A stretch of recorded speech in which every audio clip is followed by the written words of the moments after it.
সম্মানিত দর্শক শ্রোতা, আপনাদের সবাইকে আসসালামু আলাইকুম। বাংলাদেশ জাতীয়তাবাদী গণসংযোগ এবং গবেষণা সংক্রান্ত প্রতিষ্ঠান Bangladesh nationalist research and communication BNRC, আমরা বিএনআরসির পক্ষ থেকে প্রতি শনিবার প্রাসঙ্গিক সংলাপ নামে আমাদের দলের অফিসিয়াল ফেসবুক পেজে আমরা এই ভার্চুয়াল সাক্ষাৎ আয়োজন করে থাকি। গুরুত্বপূর্ণ কেবলমাত্র একটি বিষয় নিয়ে কথা বলার জন্য। আজকে আমাদের বিষয় হচ্ছে ডিজিটাল সিকিউরিটি অ্যাক্ট, গণমাধ্যমের প্রধান প্রতিবন্ধকতা। আমরা এই বিষয়ের উপরে কথা বলার জন্য আজকে আমাদের অতিথি হিসাবে আমাদের মাঝে উপস্থিত হয়েছেন বাংলাদেশ ফেডারেল জার্নালিস্ট অ্যাসোসিয়েশনের ইউনিয়ন অফ জার্নালিস্ট অ্যাসোসিয়েশনের সাবেক সভাপতি, প্রেস ক্লাবের সাবেক সভাপতি জনাব শওকত মাহমুদ, বাংলাদেশের একজন সংবাদ মাধ্যমের তারকাতুল্য ব্যক্তি জনাব শওকত মাহমুদ। আপনাকে সাদর আমন্ত্রণ জানাচ্ছি জনাব শওকত মাহমুদ। ধন্যবাদ, আপনাকেও স্বাগত। আপনাকে আজকে আমরা এখানে আমন্ত্রণ জানিয়েছি। আপনার কাছ থেকে সম্মানিত দর্শক শ্রোতাকে আমরা এই মুহূর্তে বাংলাদেশের যে printing media, electronic media, online media এবং সোশ্যাল মিডিয়া, এই ধরনের সকল ধরনের গণমাধ্যমে বাংলাদেশ সরকার যে নতুন একটা আইন করলেন, ডিজিটাল সিকিউরিটি অ্যাক্ট, ডিজিটাল নিরাপত্তা আইন নামে, সেই আইনের বিভিন্ন ধারা নিয়ে বিভিন্ন ব্যক্তি, বিভিন্ন মানুষ, বিভিন্ন পেশাজীবীরা কথা বলেছেন, মানবাধিকার সংগঠনের ব্যক্তিবর্গরাও কথা বলেছেন। তবে নানান ধরনের অসন্তোষ থাকলেও গণমাধ্যম যেহেতু মানুষের বাক, ব্যক্তি এবং বিবেকের স্বাধীনতা চর্চা করার সবচেয়ে বড় মাধ্যম, যে মাধ্যমে কোটি কোটি মানুষ এবং বিশ্ব বিবেকের কাছে এই বিভিন্ন বক্তব্যকে পৌঁছে দেওয়া হয়, সংবিধানে যে বাক স্বাধীনতা, চিন্তার স্বাধীনতা এবং বিবেকের যে স্বাধীনতার কথা বলা আছে তা চর্চা করা প্রধান প্ল্যাটফর্ম হচ্ছে বিভিন্ন গণমাধ্যম। ফলে আমরা আজকে শুধুমাত্র আপনার কাছ থেকে বুঝতে চাইবো, সম্মানিত দর্শক শ্রোতারাও জানতে চাইবেন, গণমাধ্যমের একজন নীতি নির্ধারক ব্যক্তি হিসাবে আপনি ভালো বলতে পারবেন ডিজিটাল সিকিউরিটি অ্যাক্ট বাংলাদেশের এই মুহূর্তে গণমাধ্যমের সকল ধরনের তৎপ্রকল্পে কি ধরনের নেতিবাচক প্রভাব ফেলেছে। ধন্যবাদ জনাব জহিরুদ্দিন স্বপন এবং ধন্যবাদ বিএনআরসি, এবং একই সঙ্গে আমি প্রথমেই শুভেচ্ছা জানাই বিএনআরসির এই অনুষ্ঠানে যারা দর্শক শ্রোতা হিসাবে উপস্থিত আছেন, এবং জনাব জহিরুদ্দিন স্বপন আপনাকেও ধন্যবাদ। যে বিষয়টি আজকের প্রাসঙ্গিক সংলাপের বিষয়বস্তু, সে বিষয়ে আমার মনে হয় বাংলাদেশের জনগণ যথেষ্ট অবগত এবং তিক্ত অভিজ্ঞতার শিকার হয়েছে। এই ডিজিটাল সিকিউরিটি অ্যাক্টটি এটা বাংলাদেশের সমগ্র জনগণের জন্যই প্রযোজ্য, শুধু গণমাধ্যম নয়। যেহেতু গণমাধ্যম জনমত প্রকাশের একটি সবচাইতে নির্ভরযোগ্য, বিশ্বস্ত এবং ব্যাপক জনতার কাছে পৌঁছানোর ক্ষমতা রাখে, সেই হেতু এর মূল আঘাতটা গণমাধ্যমের উপরই আসে।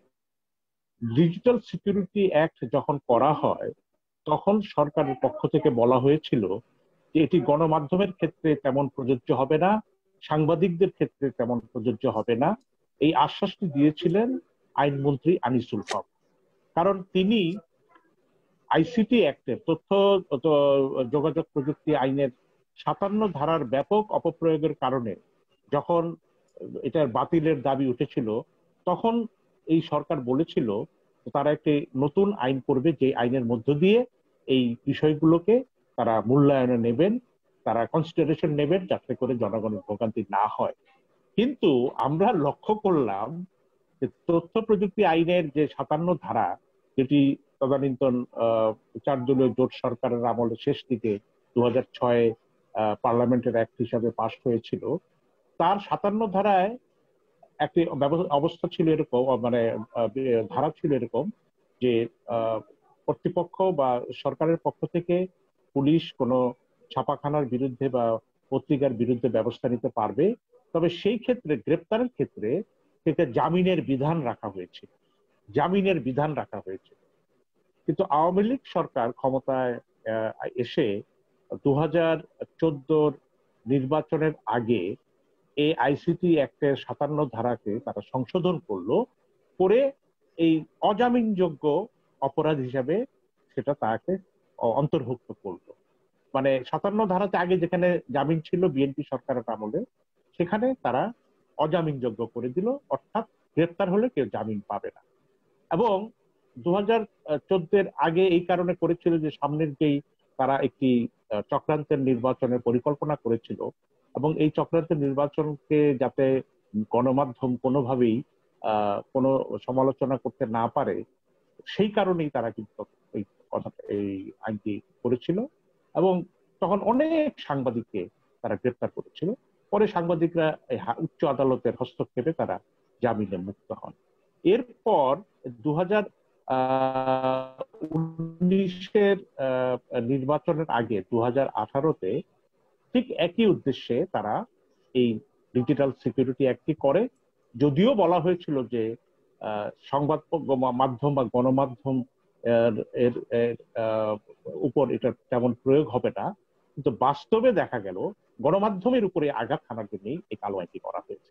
এই কালো আইনটির মধ্যে 6টি ধারা সম্পর্কে বাংলাদেশের সংবাদপত্রের মতামত নির্বিশেষে সকল সাংবাদিক সম্পাদক তারা প্রতিবাদ করেছেন, স্মারকলিপি দিয়েছেন সরকারের কাছে, সরকারের মন্ত্রীদের সঙ্গে আলোচনা করেছেন, একই সঙ্গে তারা প্রেস ক্লাবের সামনেও প্রতিবাদ করেছেন। কিন্তু সরকার তাদের কথায় কোনো কান দেয়নি। সরকার তার এই কুপরিকল্পনা মোতাবেকই তারা এগিয়ে গেছে। এবং যেদিন আইনটি পার্লামেন্টে পাশ করা হয় সেদিন সরকার সমর্থিত সাংবাদিকদের ডেকে এবং সাংবাদিকদের জন্য কিছু অনুদানের ঘোষণাও দেওয়া হয় সহায়তার জন্য। আমরা তখন বলেছিলাম যে সাংবাদিকদের সহায়তার বিষয়টি আমরা একসেপ্ট করি, কিন্তু একটি কালো আইন, গণমাধ্যমের উপর একটা নিবর্তনমূলক আইন যেদিন পাশ হবে তার বিনিময়ে, নিবর্তনের বিনিময়ে অনুদান, এটা কখনো গ্রহণযোগ্য হতে পারে না। তো এরপর আমরা লক্ষ্য করছি যে ধারাবাহিকভাবে, যেমন ফেসবুকে কেউ একটা সরকারের মূল্যায়ন করতে গিয়ে কেউ একজন তার অধিকারের প্রয়োগ করি হয়তো এটা সমালোচনা করেছেন, বিশ্ববিদ্যালয়ের শিক্ষক থেকে শুরু করে অনেকেই, এখনো অনেকে জেলে আছে, জামিন পান, তাদেরকে নির্বিচারে গ্রেপ্তার করা হয়েছে। এবং গ্রেপ্তার মানে যে ফেসবুকে স্ট্যাটাস দেওয়া বা শেয়ার করা এসব কারণে সাথে সাথেই 10 মিনিটের মধ্যে 15 মিনিটের মধ্যে তারা গ্রেপ্তার হয়েছে। এবং সাংবাদিকদের উপর এমন ভাবে এই আইনটি প্রয়োগ করা হয়েছে যে আমরা বাংলাদেশের হিসাব করে দেখেছি প্রায় 200-300 সাংবাদিককে এই মামলার আসামি করা হয়েছে। অধিকাংশই গ্রেপ্তার হয়েছে, তার আর গ্রেপ্তারের অপেক্ষায় এখনো কিন্তু অনেকে আছেন। তো এই বিষয়টি নিয়ে আমরা বারবার কথা বলেছি, কিন্তু সরকারের মতোই এগিয়ে যাচ্ছে। এবং সর্বশেষ আপনারা দেখবেন যে সংগ্রামের সম্পাদক আবুল আসাদ সাহেবকে তার অফিসে আক্রমণ করে তাকে পুলিশের হাতে সোপর্দ করা হয় এবং তাকে ডিজিটাল সিকিউরিটি অ্যাক্টে আটকে রাখা হয়েছে। এবং সর্বশেষ হাইকোর্ট কয়েক দফা চেষ্টার পরে হাইকোর্ট তার জামিন মঞ্জুর করলেও আপিল বিভাগের চেম্বার জজ তার জামিন স্থগিত রেখেছে। তার চাইতে একটা নাটকীয় ঘটনা হলো যে গত 2 দিন আগে জনাব রুহুল আমিন গাজী, দৈনিক সংগ্রাম পত্রিকার প্রধান প্রতিবেদক এবং তিনি বাংলাদেশ ফেডারেল সাংবাদিক ইউনিয়ন, যেটি সাংবাদিকদের সর্বোচ্চ সংগঠন, তার সভাপতিকে অফিস থেকে কর্তব্যরত অবস্থায় তারা গ্রেফতার করে নিয়ে যাওয়া হয়েছে এবং তার জামিনও নামঞ্জুর হয়েছে। এখানে 2টি বিষয় আমি উল্লেখ করতে চাই। সেটি হচ্ছে যে সংগ্রাম পত্রিকায় যে বিষয়টি নিয়ে কারণে এই মামলাগুলি করা হয়েছে সেই বিষয়টি কিন্তু অনলাইনে দেওয়া হয়নি। প্রিন্ট মিডিয়াতেই তারা প্রকাশ করেছে, কিন্তু অনলাইনে দেওয়া হয়নি। অথচ ডিজিটাল সিকিউরিটি অ্যাক্টের মূল বিষয় হচ্ছে যেটা অনলাইনে বা ডিজিটাল মাধ্যমে যাবে সেটার বিরুদ্ধে তারা ব্যবস্থা নেবে।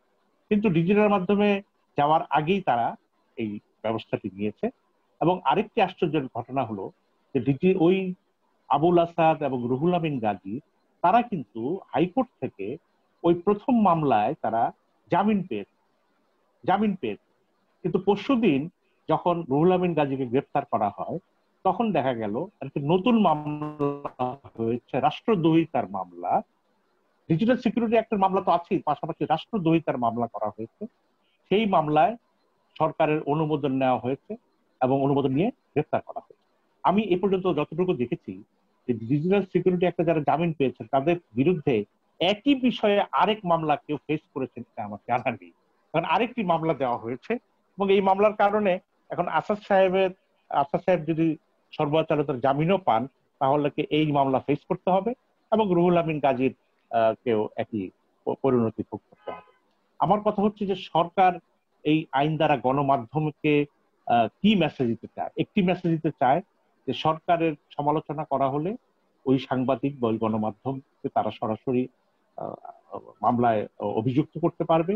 দ্বিতীয়ত মূল শাস্তিটা কিন্তু গ্রেপ্তারি হয়ে যাচ্ছে, কারণ জামিন পেতে পেতে কয়েক মাস হয়ে যাচ্ছে, তাকে কয়েক মাস বিনা বিচারে তাকে জেল খাটতে হচ্ছে সাংবাদিককে। তো এই মামলার একটা বড় একটা সমালোচনার বিষয় হচ্ছে যে যারা এই মামলায় মিথ্যা অভিযোগে জেল খেটেছেন এবং মামলা থেকে নিষ্কৃতি পেয়েছেন এমনও আছে, তাদের কিন্তু প্রতিকারের কোনো বিধান এ আইনে রাখা হয় নাই যে আমাকে অমুক অমুক মামলার বাদী হয়ে আমাকে মিথ্যাভাবে অভিযুক্ত করেছেন, তার বিরুদ্ধে আমি আদালতে আমি মামলা করব, সেই অধিকার আসামিকে দেওয়া হয় নাই। এটা এই আইনের অনেক বড় দুর্বলতা। দ্বিতীয়ত এই মামলা শুধু করতে পারবে সরকারি আইন প্রয়োগ সংস্থা এবং সরকার সমর্থক ব্যক্তিরাই। কারণ আমরা দেখেছি যে সরকার সমর্থক নয় এমন ব্যক্তিরা এই মামলা করতে গিয়ে কিন্তু তারা কোর্টের অনুমতি পাচ্ছেন না বা কোর্ট মামলা নিচ্ছে না। একটি ঘটনা বলি, কক্সবাজারে মেজর রাশেদের যে কর্মী ছিলেন শিপ্রা এবং আরেকজন, যে শিপ্রার বিরুদ্ধে পুলিশের বড় দুই কর্মকর্তা তাদের ফেসবুকে এমন সব স্ট্যাটাস দিয়েছে যে শিপ্রার রুম থেকে যেসব সিডি বের করেছে সেগুলি তার পার্সোনাল ছবি দিয়ে। এর বিরুদ্ধে শিপ্রা যখন কোর্টে ডিজিটাল সিকিউরিটি অ্যাক্টে তাদের বিরুদ্ধে মামলা করতে গেছেন, তাদের মামলা এখনো নেওয়া হয়নি। আরেকটি ঘটনা না বললেই নয় যে সরকার সমর্থিত একটি মিডিয়া, তারা বেগম খালেদা জিয়া এবং জনাব তারেক রহমান, বাংলাদেশের দুই জনপ্রিয় রাজনৈতিক নেতা, তাদের বিরুদ্ধে একটি প্রচারণা চালানো হলো যে মধ্যপ্রাচ্যে দুবাই বা কোন দেশে, সৌদি আরবে তাদের মালিকানাধীন মার্কেট রয়েছে এবং সেই মার্কেটের অনেক ছবি দেখানো হলো। এবং সরকার প্রধান পরের দিন একটি সংবাদ সম্মেলনে সাংবাদিকদের বললেন যে আপনাদের কাছে গতকাল একটি নিউজ পাঠানো হয়েছিল, আপনারা সবাই সেটা কেন দেখাননি বা ছাপেননি? এটা কিন্তু দুটি টেলিভিশন ছাড়া আর কোনো টেলিভিশন দেখায়নি, কারণ তাদের কাছে এটা উৎসটা একটা বিশ্বাসযোগ্য মনে হয়নি বলে তারা এটা প্রদর্শন করে। তো এই যে একটা ভুয়া খবর দিলেন, এর কিন্তু প্রতিকারের কোনো বিধান কিন্তু এই আইনে নাই। তো এখন কথা হচ্ছে যে সরকারের সর্বোচ্চ পর্যায় থেকে যদি ডিজিটাল নিরাপত্তা আইনের অজুহাতে আপনার তার অধিকার বলে যে এমন সব ভুয়া নিউজ সরকারের পক্ষ থেকে প্রচার করা হয়, তাহলে সাধারণ মানুষের অধিকার আর কোথায় থাকে? এবং যেখানে বেগম খালেদা জিয়ার, যেখানে তিনবারের সাবেক প্রধানমন্ত্রী জনাব তারেক রহমান বাংলাদেশের অত্যন্ত জনপ্রিয় এবং আমি বলবো যে আগামীর দেশ নায়ক হিসাবে তিনি আবির্ভূত হয়েছেন, তাদের বিরুদ্ধে যে মিথ্যা প্রচারণা চালানো হচ্ছে, এর প্রতিকার কোথায়? আমি এই কারণেই বলছি যে আইনটি গণমাধ্যমের বিরুদ্ধে পার্টিকুলারলি যাচ্ছে এই জন্য যে গণমাধ্যমের সাংবাদিকরা ভীত সন্ত্রস্ত এবং অনেকেই এই মামলার আসামি হওয়ার কারণে তারা মনে মনে তারা এমন অবস্থায় আছেন যে তারা আর সরকারের বিরুদ্ধে কোনো নিউজ করার ক্ষেত্রে সাহস পাচ্ছেন না। এবং এটি হচ্ছে একটি প্রকাশ্য বাধা, অপ্রকাশ্য অনেক বাধা রয়েছে গণমাধ্যমের বর্তমান সরকারের আমলে। তবে এই কালো আইনটির অপপ্রয়োগ আমার মনে হয় বাংলাদেশের ইতিহাসে গণমাধ্যমের উপর যত কালাকানুন ছিল তার সবাইকে অতিক্রম করে গেছে এই নির্যাতনের ক্ষেত্রে, এই সাংবাদিক নিপীড়ন। ধন্যবাদ, ধন্যবাদ জনাব শওকত মাহমুদ। আপনার আলোচনার এই পর্বে আমি আরেকটা বিষয় আবারও একটু আপনার কাছ থেকে সম্মানিত দর্শক শ্রোতার কাছে পরিষ্কার করার জন্যই একটা সাপ্লিমেন্টারি কোশ্চেন আপনাকে করছি। সেটি হচ্ছে যে দৈনিক জনকণ্ঠ 2018-তে নভেম্বরের দিকে একটা সংবাদ ছেপেছিল, যেই সংবাদের বিষয়বস্তু ছিল যে সৌদি আরবে একটা ষড়যন্ত্র হচ্ছে সরকার উৎখাত করার এবং ইসলামী জঙ্গিদের সঙ্গে বৈঠক হচ্ছে, এ ধরনের একটা সংবাদ। যদিও সেখানেও বিভিন্ন রকম যে উৎস কথা বলা হয়েছে, সেই উৎসগুলিও সংবাদ হিসাবে কতটা গ্রহণযোগ্য না সেই প্রশ্ন রয়ে গেছে। কিন্তু সেই একই সংবাদ আবার নতুন করে পুনরুৎপাদন করে সেটাকে আবার যখন সংবাদ হিসাবে তারা ছাপলো, এবং সেই সংবাদটি আবার যখন বাংলাদেশ সরকারের বর্তমান আইসিটি উপদেষ্টা জনাব সজীব ওয়াজেদ জয় তার ভেরিফাইড ফেসবুকে পোস্ট করলেন, তখন ফেসবুকের নীতিমালা অনুযায়ী ফেসবুকের যে আপনার ফ্যাক্টস চেকিং যে প্রসেস, সেই ফ্যাক্টস চেকিং প্রসেস অনুযায়ী সারা পৃথিবীতে তারা প্রায় 60টির মতো প্রতিষ্ঠানের সঙ্গে তারা সংযুক্ত আছে এবং তাদের কো পার্টনার হিসাবে তারা এই ফ্যাক্টস চেক করেন।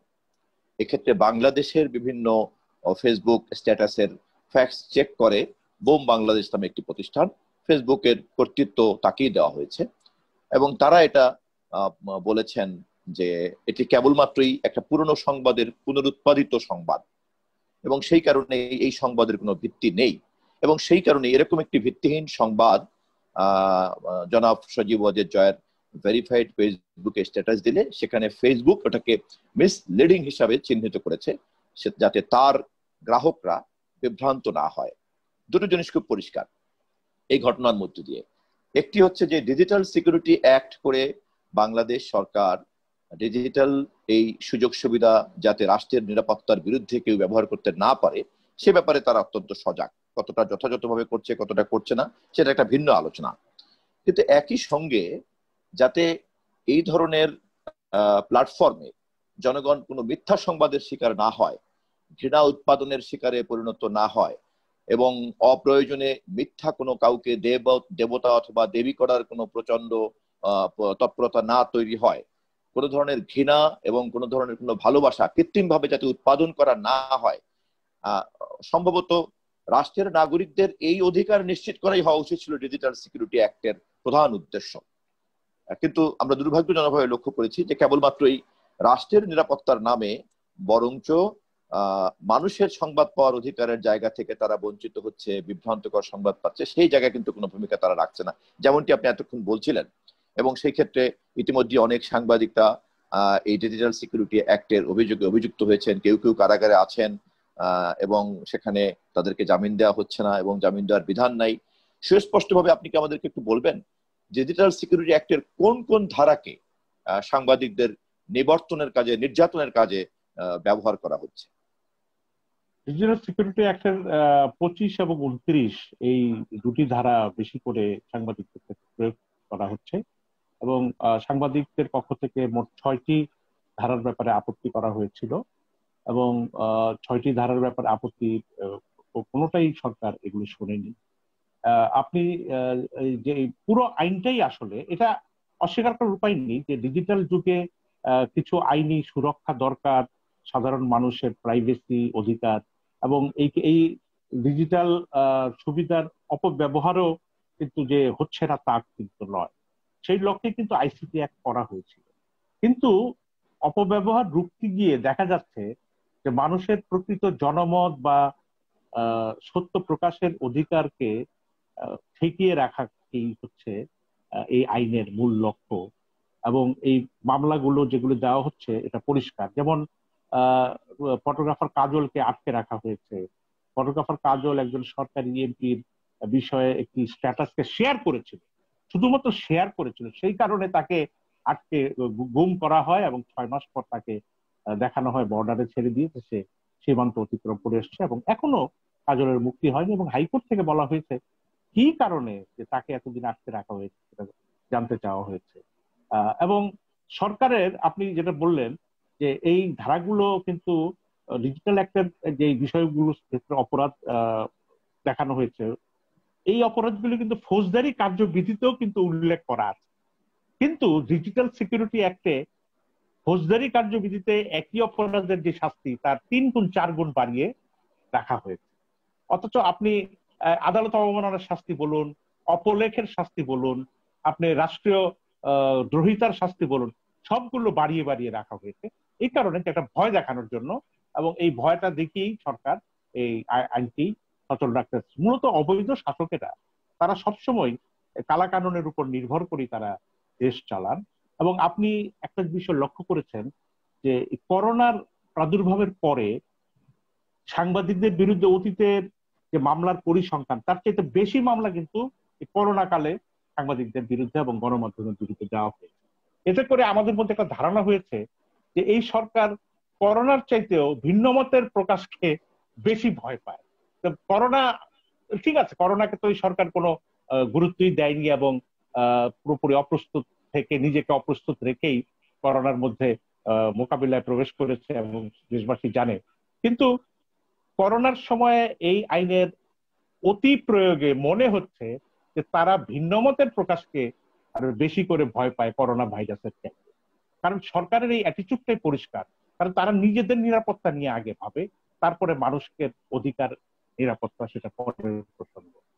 আপনি যে আইনটার কথা বলেছেন, এই আইনে কিন্তু এখনো কিন্তু চ্যালেঞ্জ হয়েছে, কিন্তু চ্যালেঞ্জে উচ্চ আদালত যে রুল দিয়েছেন, এটা আমার কাছে মনে হয়েছে যে এখনো এই নিষ্পত্তি কবে হবে সেটা বলা মুশকিল। তবে এই আইন যতক্ষণ বাংলাদেশে আছে ততক্ষণ গণমাধ্যম এমনিতেই স্বাধীনভাবে কাজ করতে পারছে না, সত্য প্রকাশ করতে পারছে না, সত্যের বিশ্লেষণমূলক প্রতিবেদন প্রকাশ করতে পারছে না, এবং সরকার কোনো ধরনের অস্বস্তি বা জনগণের রোষানলের করতে পারে এই ধরনের সংবাদ প্রকাশের ক্ষেত্রে পারছে না। হ্যাঁ, কিছু কিছু ধর্ষণের ঘটনা যেগুলো আর লুকিয়ে রাখা সম্ভব হচ্ছে না বা মাঠ পর্যায়ের খবর, সেগুলো তো এই খবরের অথবা সরকারের সংশ্লিষ্ট বরং কিছুই বলছে না। যেমন আলু নিয়েও, আলুর দাম কেন বেড়ে গেল বলা হচ্ছে এই 5 মাস দেশে আলুর উৎপাদন সেভাবে হয়নি, সবজিও হয়নি, চাপ পড়েছে। কিন্তু একটি সরকার কি বিবেচনা করবে না যে যদি আলুর উপর চাপই পড়ে তাহলে আলু কেন রপ্তানি করা হলো, আলুর দাম কেন বাড়বে, এবং 2 দফা বাড়ানোর পরেও আলু সেই দামে বিক্রি হচ্ছে না? এটা তো সরকারের অসহায়ত্ব এবং এই সরকারের ইফেক্টিভিটি নিয়ে, কার্যকরতা নিয়েই মানুষের মধ্যে প্রশ্ন উঠেছে এই সরকার আর এক্সিস্ট করে কি না। তো আমার ডিজিটাল নিরাপত্তা আইনের কিন্তু সার্বিক প্রভাব আপনি সরাসরি দেখাতে পারবেন যে লিখতে পারছে না, কিন্তু এর প্রভাবটা এরকম ভাবে ছড়িয়ে পড়েছে যে একটা স্বৈর শাসনের চরম নগ্ন রূপ, যেটা আমরা বাংলাদেশে এখন প্রত্যক্ষ করছি একটা নিকৃষ্টতম ফ্যাসিবাদ হিসাবে, সেই ফ্যাসিবাদের মূল বাহনী হয়ে দাঁড়িয়েছে এখন ডিজিটাল নিরাপত্তা। নাগরিকের সবচেয়ে বড় বড় যে মৌলিক অধিকারগুলি নিশ্চিত করে তার মধ্যে একটি সবচেয়ে বড় অধিকার হচ্ছে তথ্য অধিকার। এবং এই তথ্য যে কোনো নাগরিকেরই তার মৌলিক অধিকারের মধ্যে পড়ে, এবং অবশ্যই সে তথ্য হতে হবে অবিকৃত এবং অকৃত্রিম। কিন্তু আজকের যে ডিজিটাল দুনিয়া, এই ডিজিটাল দুনিয়াতে যে কোনো তথ্যকে বিকৃত করার একটা অবকাশ আছে, সুযোগ আছে, এবং সঙ্গত কারণেই একজন ব্যক্তির চাইতে একজন রাষ্ট্রের হাতে কিন্তু এই সুযোগ এবং ক্ষমতাটা বেশি। এবং খুব দুর্ভাগ্যজনকভাবে আমরা লক্ষ্য করছি যে রাষ্ট্র তার নাগরিকদের, কোটি কোটি জনগণ যাতে ব্যক্তিগতভাবে অথবা সমষ্টিগতভাবে, গোষ্ঠীগতভাবে এই জনগণের এই মৌলিক অধিকার, তথ্য পাওয়ার যে অধিকার, সংবাদ পাওয়ার যে অধিকার, তাকে যাতে বিকৃত করতে না পারে, মিথ্যা সংবাদ যাতে ছড়াতে না পারে, অথবা কোনো সংবাদকে বিকৃত করে আধা সত্য ও আংশিক সত্য হিসাবে তৈরি করে তার মতো করে উৎপাদন করতে না পারে, পুনরুৎপাদন করতে না পারে। জনগণকে তার এই প্রকৃত অধিকার পাওয়ার যে দায়িত্বটা রাষ্ট্র পালন করবে, সেখানে সেটা না করে উল্টো রাষ্ট্রের সম্পর্কে যখনই মানুষের কোনো অভিযোগ থাকে বা অনুযোগ থাকে, সে বিষয়গুলি যাতে সে ছড়াতে না পারে, সেখানেই তার সবচেয়ে বেশি মনোযোগ। এবং সেই মনোযোগের ক্ষেত্রেই তারা আপনার গণমাধ্যম এবং নাগরিক সাংবাদিকতা, অর্থাৎ জনগণ স্বতঃস্ফূর্তভাবে এখন যে সংবাদগুলি ছড়িয়ে দিচ্ছেন ডিজিটাল প্ল্যাটফর্মে, এটা এক ধরনের নাগরিক সাংবাদিকতায় পরিণত হয়েছে। এখন আর প্রাতিষ্ঠানিক কোনো গণমাধ্যম লাগেও না। যেখানে এই ঘটনা ঘটছে সেখানেই উপস্থিত যিনি আছেন তিনি তার অনলাইন, তার ডিভাইসকে ব্যবহার করে এক ধরনের সিটিজেন জার্নালিজম করতে পারছেন। সেখান থেকে আবার পরে বিভিন্ন সংবাদ মাধ্যম, গণমাধ্যম প্রতিষ্ঠান সেটাকে সংবাদের উৎস হিসাবে ব্যবহার করছে। সেখানে কিন্তু সব ধরনের বাধা নিষেধ তৈরি করা হচ্ছে ডিজিটাল সিকিউরিটি অ্যাক্টের মাধ্যমে। আবার অপরদিকে এই একই অপকর্ম করার যে অধিকার এবং ক্ষমতা এবং সুযোগ, তা কিন্তু রাষ্ট্রের মতো একটা বিরাট দৈত্যের মতো একটা প্রতিষ্ঠান সে কিন্তু একতরফা ব্যবহার করছে। আপনার কথার মধ্য দিয়ে আমরা সেটা প্রমাণ পেলাম। এবং তার সঙ্গে এবার যুক্ত হচ্ছে যে সাংবাদিকদের মধ্য থেকে যাতে এই ব্যাপারে সংগঠিত কোনো প্রতিবাদ না ওঠে, সেজন্য একদিকে মামলা মোকদ্দমা, গ্রেপ্তার, অপরদিকে আবার অনুদান দিয়ে তাদেরকে ক্রয় করারও একটা তৎপরতা এখানে চলছে, যে কথা আপনি একটু আগে বলছিলেন। আমি আমাদের আলোচনার শেষ পর্যায়ে পৌঁছে গেছি। আমি আপনার কাছে জানতে চাইবো যে জনগণের মধ্যে এই বিষয়ে ক্ষোভ বিক্ষোভ যাই থাকুক না কেন, তা কিন্তু রাজপথে অথবা ডিজিটাল প্ল্যাটফর্মে কোনো না কোনো ভাবে প্রতিফলিত হচ্ছে, হবে।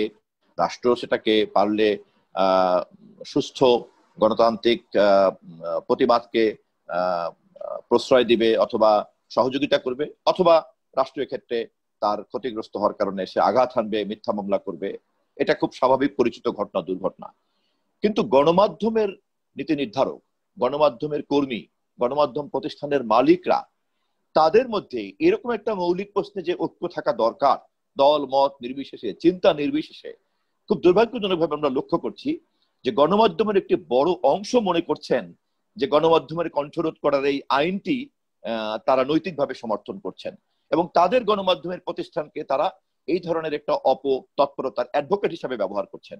এই সমস্যাটিকে সাধারণ মানুষ, আপনাদের সাংবাদিক কমিউনিটিকে যদি এক জায়গায় দাঁড় করিয়ে জানতে চায়, আপনাদের কাছে কৈফিয়ত চায়, সেই কৈফিয়ত আপনার কাছে আজকের এই সম্মানিত দর্শক শ্রোতার পক্ষ থেকে যদি আমি সাংবাদিক প্রতিনিধি হিসাবে, গণমাধ্যমের প্রতিনিধি হিসাবে আপনার কাছে এই কৈফিয়ত চাই, যেরকম একটি মৌলিক প্রশ্নে আপনারা কেন ঐক্যবদ্ধ না, তার কি উত্তর হবে? আপনার প্রশ্নটি খুব চমৎকার ভাবে আপনি ফ্রেম করেছেন এবং উত্থাপন করেছেন, সেই জন্য ধন্যবাদ। আমি এই প্রশ্নের উত্তর দিয়েই আমি একটু পেছনের দিকে যাব। এই প্রশ্নের উত্তর হচ্ছে যে আপনি হয়তো লক্ষ্য করেছেন যে আমাদের সরকার প্রধান বিভিন্ন সংবাদ সম্মেলনে প্রকাশ্যেই বলেন যে আমি তো ওই মিডিয়ার লাইসেন্স দিয়েছি, টেলিভিশনের লাইসেন্স দিয়েছি, এই কথাগুলো তিনি বলেন। এর অর্থ হচ্ছে যে আমি লাইসেন্স দিয়েছি, তো আমার পক্ষে তোমরা থাকবে না কেন, এরকম একটা মেসেজ দেওয়া হয়। এবং যাদেরকে এই মিডিয়ার মালিকানা দেওয়া হয়েছে, লাইসেন্স দেওয়া হয়েছে, তাদের অধিকাংশই কোনো না কোনো ভাবে সরকার সমর্থক বা সরকারের উপর নির্ভরশীল ব্যক্তিবর্গ। এবং এখন বিজ্ঞাপনের সরকারি বিলগুলো না দিয়ে এমন অবস্থা তৈরি করা হয়েছে যে গণমাধ্যমে একটা কৃত্রিম আর্থিক সংকট তৈরি করেছে সরকার। অনেক সাংবাদিকের চাকরি যাচ্ছে, কোনো প্রতিবাদ হচ্ছে না, বেতন দিতে পারছে না। এবং এটা মানে সরকারের কাছে কয়েকশো কোটি টাকা পাওনা গণমাধ্যমের, সেগুলো দেওয়া হচ্ছে না। এর অর্থ গণমাধ্যম যেন ভিতরে ভেতরে নিজে নিজেই সংকটে পড়ে মারা যায়।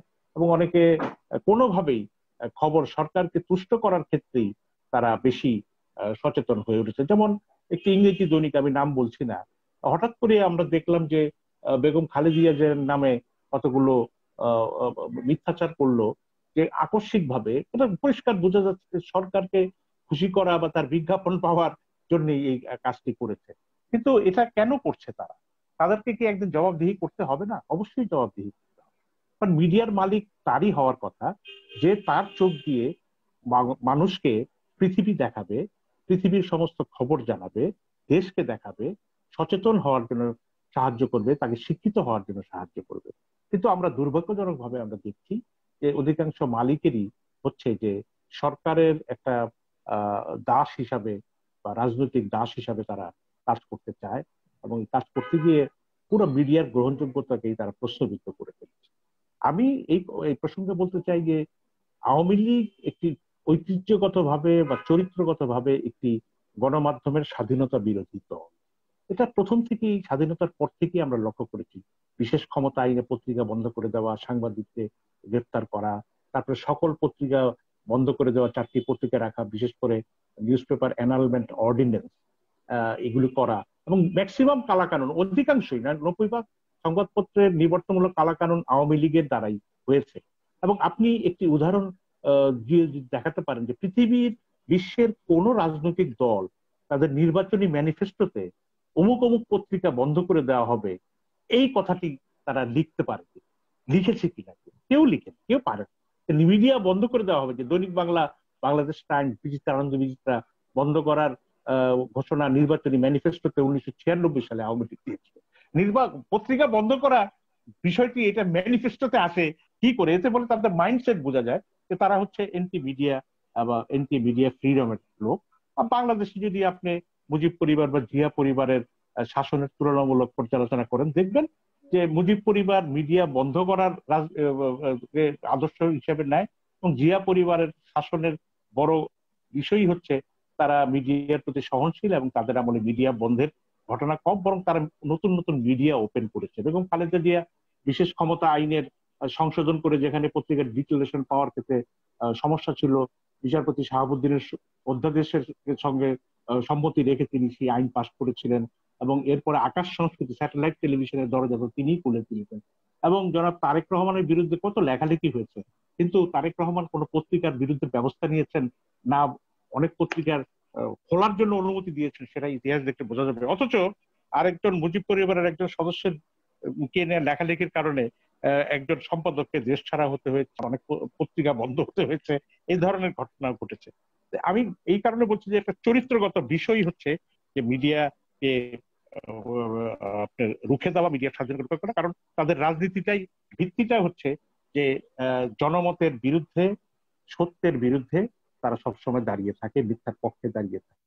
তো আমি বাংলাদেশের বর্তমান মিডিয়ার যে অবস্থা এসছে, এর সঙ্গে আওয়ামী লীগ দল হিসাবে তার চরিত্র এবং তার শাসনের চরিত্র সবকিছুই মিলে আছে। আপনি এই যে দেশে পার্লামেন্ট কার্যকর নয়, অনির্বাচিত, শাসন ব্যবস্থা অনির্বাচিত, কোনো জবাবদিহি নেই, সেখানে শুধুমাত্র মিডিয়ার স্বাধীনতা ওরা দেবে সেটা তো আমরা বিশ্বাস করি না। কিন্তু তারপরেও একটা মিনিমাম এক্সপেকটেশন থাকে যে হ্যাঁ কিছুটা লজ্জা সম্মানের ভয় করলেও কিছুটা দেবে। কিন্তু ডিজিটাল নিরাপত্তা আইনের মাধ্যমে এটা পুরো বিষয়টি কি আপনাকে একাকার করে দেওয়া হয়েছে।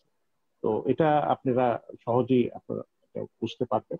তো আমি বাংলাদেশের সাংবাদিক হিসাবে আমি নিজে অত্যন্ত লজ্জাবোধ করি যে আমরা জনগণের স্বার্থ সংশ্লিষ্ট খবর সেভাবে প্রকাশ করতে পারি না, আমরা মতামত লিখতে পারি না এবং জনগণের পক্ষে, সত্যের পক্ষে দাঁড়াতে পারি না। এই ব্যর্থতা একদিন সমাপ্তি হবে ইনশাআল্লাহ। এবং আমি মনে করি যে শুধুমাত্র গণতন্ত্রে যে আমরা ফিরে যেতে চাই, গণতন্ত্র পুনরুদ্ধারের যে একটা জাতীয় মুক্তি সংগ্রাম চলছে এখন, এই মুক্তি সংগ্রাম সফল হলেই বাংলাদেশের মানুষের ভোটাধিকারও আসবে, সংবাদপত্রের স্বাধীনতাও আসবে, সাংবাদিকদের স্বাধীনতাও কিন্তু একই সঙ্গে তারা ফিরে পাবে বলে আমরা বিশ্বাস করি। ধন্যবাদ জনাব শওকত মাহমুদ। আপনার সর্বশেষ যে বক্তব্যে আপনি আশাবাদ ব্যক্ত করেছেন এবং একটি উপসংহারমূলক বক্তব্য আপনি দিয়েছেন যে গণতন্ত্র এবং গণতন্ত্রই কেবলমাত্র এই সমস্যার সমাধান করতে পারে, তা অবশ্যই হতে হবে কার্যকরী গণতন্ত্র। আমি এর সঙ্গে আপনার বক্তব্যের, আমার বক্তব্যের সঙ্গে একটি বিষয় যোগ করতে চাই। আমরা বিচার বিভাগের কাছেও কিন্তু আমরা একটা প্রত্যাশিত ভূমিকা চাই। গণমাধ্যমের স্বাধীনতা বা কালো আইনকে রুখে দেওয়ার জন্য বিচার বিভাগের যে উদ্যোগটি প্রয়োজন, যে একটা জুডিশিয়াল অ্যাক্টিভিজম, সেই জুডিশিয়াল অ্যাক্টিভিজম আমরা চাই। কারণ আপনি আশ্চর্য হবেন যে ভারতীয় সংবিধানে সংবাদপত্রের স্বাধীনতা এই দুটি শব্দই লেখা নেই, এই দুটি শব্দই নেই। অথচ আমাদের সংবিধানের আর্টিকেল 39-এ পরিষ্কার বলে দেওয়া আছে সংবাদপত্রের স্বাধীনতা, চিন্তা ও বিবেকের স্বাধীনতা নিশ্চয়তা দান করা হয়েছে। কিন্তু এই নিশ্চয়তার যে শর্তগুলি দেওয়া হয়েছে, সেই শর্তের গুলোর পক্ষে আইন আছে, কিন্তু নিশ্চয়তার পক্ষে কোনো আইন নেই। ভারতীয় সংবিধানে পরিষ্কার লেখা নেই, কিন্তু তারা বিপুল ব্যাপকভাবে তারা বিষয়টিকে নিয়ে এসছে এবং উচ্চ আদালতের উপর্যুপরি রায়গুলোর মাধ্যমে তারা সংবাদপত্রের স্বাধীনতা প্রতিষ্ঠিত করেছে। এবং মানুষের তথ্য জানার অধিকারটা এটাকে মৌলিক অধিকার না মানবাধিকার, এ নিয়ে কিন্তু ব্যাপক বিতর্ক হয়েছে ইতিহাসের অনেক সময় ধরে। শেষে মানুষ, পণ্ডিতরা বলেছেন মৌলিক অধিকার হচ্ছে একটি নাগরিকের অধিকার, কিন্তু একটি দেশে গিয়ে প্রত্যেক নাগরিকের ধরুন চিকিৎসা পাওয়ার অধিকার আছে, কিন্তু একটি বিদেশি নাগরিক সে যখন একটা পার্টিকুলার দেশে থাকবে তার চিকিৎসা পাওয়ার কি অধিকার আছে? এই অধিকারটি নিশ্চিত করেছে মানবাধিকার। মানবাধিকারের আওতাটা অনেক বড়। সেই জন্য বিশ্বের সার্বজনীন মানবাধিকারের ঘোষণা 1948-এর, সেখানে কিন্তু তথ্যকে মানবাধিকারের আওতায় এনে বলা হয়েছে যে প্রত্যেক তথ্য জানা, সত্যকে জানা, সত্যকে প্রকাশ করা এবং আইনের সীমাবদ্ধতার মধ্যে রেখেও তার মতামত নির্বিঘ্নে প্রকাশ করাটা হচ্ছে তার বড় দায়িত্ব। এবং টমাস জেফারসন 1776 সালে আমেরিকার ডিক্লারেশন অফ ইন্ডিপেন্ডেন্সের আগে তিনি যে দলিলগুলো প্রকাশ করেছেন, তিনি বলেছেন যে ঈশ্বরের হাত ধরে মানুষ কতগুলি অধিকার অর্জন করে, সব মানুষ সমান, হচ্ছে সুখের সন্ধানের অধিকার, বেঁচে থাকার অধিকার, এই অধিকারগুলো আছে। এবং তিনি বলছেন যে সুখের সন্ধানের অধিকার অত্যন্ত গুরুত্বপূর্ণ। অতএব এটা কেউ কোনো একটা সরকার একটা আঙ্গুলের খোঁচা দিয়ে একটা গুলি ছুড়ে এই অধিকারকে তারা, সেটারই একটা প্রধান অঙ্গ হচ্ছে তথ্যের অধিকার। সরি। জি জি, না আপনি চমৎকার ভাবে বলেছেন। আপনার ওই কথাটাকে আমি আবারও, সম্মানিত দর্শক শ্রোতা, আমাদের অনুষ্ঠান শেষ করার আগে আবারও আপনাদের কাছে আমি নতুন করে উচ্চারণ করতে চাচ্ছি। জনাব শওকত মাহমুদ তার টোটাল বক্তব্যে তিনি যেটা আপনাদের উদ্দেশ্যে বলতে চেয়েছেন সেটি হচ্ছে যে কেবলমাত্র সঠিক গণতান্ত্রিক অধিকারের চর্চার মধ্য দিয়ে একটি গণতান্ত্রিক সংস্কৃতি, একটি কার্যকরী গণতান্ত্রিক ব্যবস্থা, যেই গণতান্ত্রিক ব্যবস্থাতে জনগণের নির্বাচিত আইন পরিষদ থাকবে, যেই কার্যকরী ব্যবস্থাতে জনগণের সেবক হিসাবে নির্বাচিত প্রতিনিধিরা একটা নির্দিষ্ট সময়ের জন্য নির্বাহী বিভাগকে পরিচালনা করবেন এবং এই বিষয়গুলিকে আইনসম্মতভাবে সাংবিধানিকভাবে চলছে কিনা তার জন্য দেশের একটি স্বাধীন বিচার বিভাগ থাকবে, যিনি রাষ্ট্রের সংবিধানের সুরক্ষা দিবেন, অভিভাবকত্ব করবেন এবং রাষ্ট্র যাতে কোনোভাবেই জনগণের উপরে নির্যাতন করে না, কেউ কোনো অঙ্গ আরেকটি অঙ্গের উপরে যাতে প্রভাব বিস্তার না করে, সেটি বিচার বিভাগ অভিভাবকের দায়িত্ব পালন করবেন। সেই ক্ষেত্রে তিনি জুডিশিয়াল অ্যাক্টিভিজমের কথা বলেছেন এবং এর বাইরেও রাষ্ট্রবিজ্ঞানে চতুর্থ রাষ্ট্র বলে পরিচিত যে গণমাধ্যম, সেই গণমাধ্যমের বিষয়ে তিনি বলেছেন। এবং মূলত একটি সভ্য রাষ্ট্রে সবচেয়ে গুরুত্বপূর্ণ হচ্ছে কিন্তু এই অলিখিত রাষ্ট্র, গণমাধ্যম, চতুর্থ রাষ্ট্র এই গণমাধ্যম। কেননা গণমাধ্যমের মাধ্যমেই কেবলমাত্র রাষ্ট্রের সকল ধরনের অংশ, সকল ধরনের ক্ষমতাবান অঞ্চল সকলেই কিন্তু সকলের মতামতটা বুঝতে পারে এবং এই মত সঠিকভাবে বিনিময় করা, তথ্য বিনিময় করা, তথ্যের অধিকার চর্চা করার মধ্য দিয়েই কিন্তু একটা প্রকৃত ভারসাম্য অর্জিত হয়। এবং একটি আধুনিক রাষ্ট্র তা কেবল নিশ্চিতই করে না, জনগণকে স্বাধীনভাবে তার মত এবং তার বিবেক চর্চা করার পরিবেশ তৈরি করে দেয়। যখন একটি গণতান্ত্রিক রাষ্ট্রে এ ধরনের অ্যাক্ট অথবা এ ধরনের কোনো আইন তৈরি করা হয়, তখন জনগণের আশ্বস্ত হওয়ার কথা যে তার অধিকারকে সুরক্ষা দেওয়ার জন্য হয়তো এই আইনটি করা হচ্ছে। কিন্তু দুর্ভাগ্যজনক হলেও সত্য, বাংলাদেশের ডিজিটাল সিকিউরিটি অ্যাক্ট জনগণের অধিকারকে বরঞ্চ নাকচ করছে এবং রাষ্ট্রকে একতরফা এই ডিজিটাল প্ল্যাটফর্মের প্রযুক্তিগত যে সুযোগ সম্ভাবনা তৈরি হয়েছে তাকে একচেটিয়াকরণের একটা সুযোগ তৈরি করে দিয়েছে রাষ্ট্রকে। আর সেই রাষ্ট্রকে জোর করে দখল রাখা হয়েছে নির্বাচনবিহীন, নির্বাচনের নামে একটি ভোট ডাকাতির মধ্য দিয়ে একটি সরকারি ব্যবস্থা। কেবলমাত্র এই ব্যবস্থা পরিবর্তনের মধ্য দিয়েই আমাদের পক্ষে সম্ভব হবে সকলের জন্য ডিজিটাল সিকিউরিটি অ্যাক্টের হাত থেকে গণমাধ্যমকে রক্ষা করে জনগণের হাতে জনগণের মত প্রকাশের, বিবেক প্রকাশের এবং জনগণের মতামত চর্চার অধিকার ফিরিয়ে দেওয়া। আমরা সেই প্রত্যাশায় থাকলাম এবং তার জন্য দরকার জাতীয় ঐক্য। সকল রাজনৈতিক দলের পক্ষ থেকেই এই ধরনের জাতীয় ঐক্য না তৈরি হলে বাংলাদেশে আমরা সেই ধরনের গণতান্ত্রিক ব্যবস্থা, সেই ধরনের জনগণের সরকার, সেই ধরনের অবাধ নির্বাচন আমরা প্রতিষ্ঠা করতে পারবো না। আপনাদের সবাইকে ধন্যবাদ জানিয়ে আজকের আলোচনা শেষ করছি। আগামী শনিবার আবারও কোনো একটি গুরুত্বপূর্ণ প্রসঙ্গ নিয়ে আলোচকদেরকে নিয়ে আপনাদের সামনে হাজির হব। সবাইকে আসসালামু আলাইকুম, খোদা হাফেজ, বাংলাদেশ জিন্দাবাদ।